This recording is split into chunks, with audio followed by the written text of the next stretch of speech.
was identified as mentally retarded, put back from the 5th grade into the 4th grade, and stayed in that category until I got out of high school. I don't have any college training, but I met a high school teacher who one day changed my life. I was waiting on another student, and when he came in, he said to me, "Young man, go to the board and write what I'm about to tell you." And I said, I can't do that, sir. He said, "Why not?" I said, "I'm not one of your students." He said, "It doesn't matter. Follow my directions now." I said, "I can't do that, sir." He said, "Why not?" I said, "Because I'm educable mentally retarded." And he came from behind his desk and he looked at me. He said, "Don't ever say that again. Someone's opinion of you does not have to become your reality." And as he talked, my heart began to beat fast. Tears began to run down my eyes, and I was in the back just listening to him, because the speech he was giving, that speech was for me.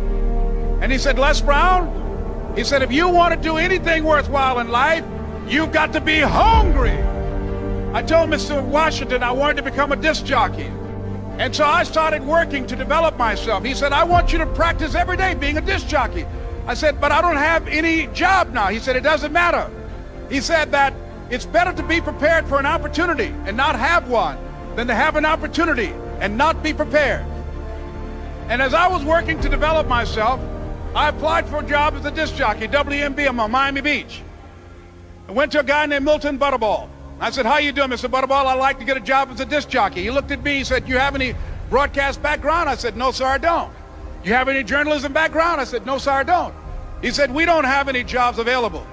I said, "Yes, sir." I went back to Mr. Washington and I told him. He said, "Don't take it personally." He said, "Most people are so negative, they will have to say no 7 times before they say yes." He said, "Go back again." So I went back again. I said, "How you doing, Mr. Butterball? My name is Les Brown." He said, "I know what your name is. What do you want?" I said, "I'd like to know whether or not you have any jobs as a disc jockey, sir." He said, "Didn't I just tell you yesterday we didn't have any jobs?" I said, "Yes, sir, but I know whether or not somebody got laid off or somebody was fired, sir." He said, "No one was laid off or fired. Now get on out of here." I came back the next day like I was seeing him for the first time. I said, "Hello, Mr. Butterball, how are you?" He looked at me with rage. He said, "Go get me some coffee." I said, "Yes, sir." And I went to get him some coffee. After a while, I would give them lunch and dinner, and I would go in the control rooms and take the disc jockeys their food, and I would not leave until they would ask me to leave. One Saturday afternoon, while I was at the radio station, a guy named Rock was drinking while he was on the air. I was the only one there, looking at him through the control room windows, walking back and forth, young, ready, and hungry. Pretty soon the phone rang, and it was the general manager. And I answered the phone. I said, "Hello?" He said, "Les, this is Mr. Klein." I said, "I know." He said, "Rock can't finish his program." I said, "I know." He said, "Would you call one of the other DJs in?" I said, "Yes, sir." I hung the phone up. I said, "Now he must think I'm crazy."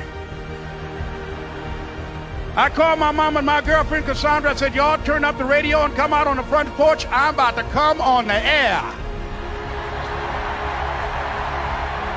I waited for about 20 minutes, and I called him back. I said, "Mr. Klein, I can't find nobody."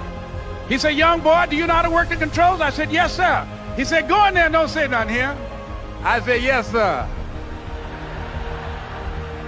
I couldn't wait to get behind those controls. I put on an old Stevie Wonder record called Fingertips. I sat down behind that turntable. I said, "Look out, this is me, LB Triple P, Les Brown, your platter playing papa. There were none before me, and there will be none after me. Therefore, that makes me the one and only. Young and single and love to mingle, certified, bona fide, indubitably qualified to bring you satisfaction, a whole lot of action. Look out, baby, I'm your love man." I was hungry. I was hungry. You got to be hungry. Begin to know that you have greatness within you.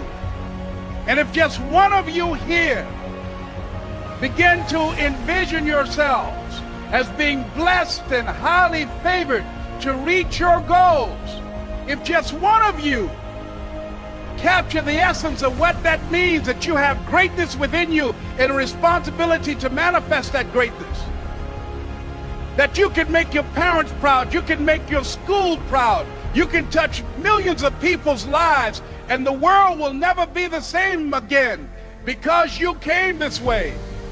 It was hard, ladies and gentlemen, coming to speak to people.